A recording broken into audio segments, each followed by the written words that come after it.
টানা কয়েক ঘন্টার বৃষ্টিতে খোয়াই নদীর জলপ্রবাহ বৃদ্ধি পেয়ে টালমাটাল চাকমা ঘাটের দীর্ঘদিনের পুরনো বাঁধ যেকোনো সময় সুইচ গেট ভেঙে খোয়াই নদীর জল তেলিয়ামুড়া শহরমুখী হওয়ার আশঙ্কায় আতঙ্কিত আমজনতা। ঘটনা তেলিয়ামুড়া মহকুমার চাকমা ঘাটের ব্যারেজে।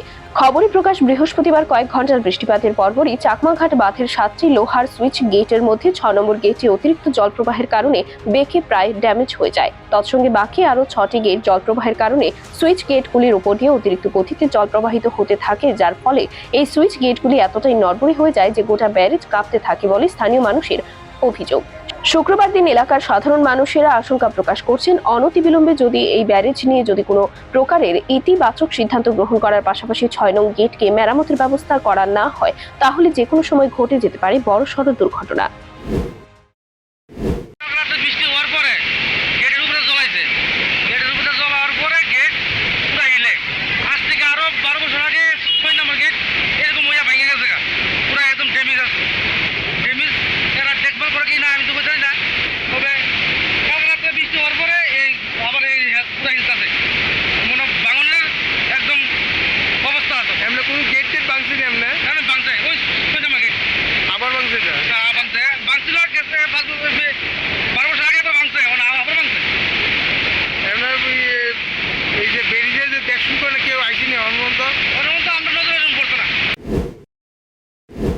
ব্যুরো রিপোর্ট, খবরের প্রতিবাদ।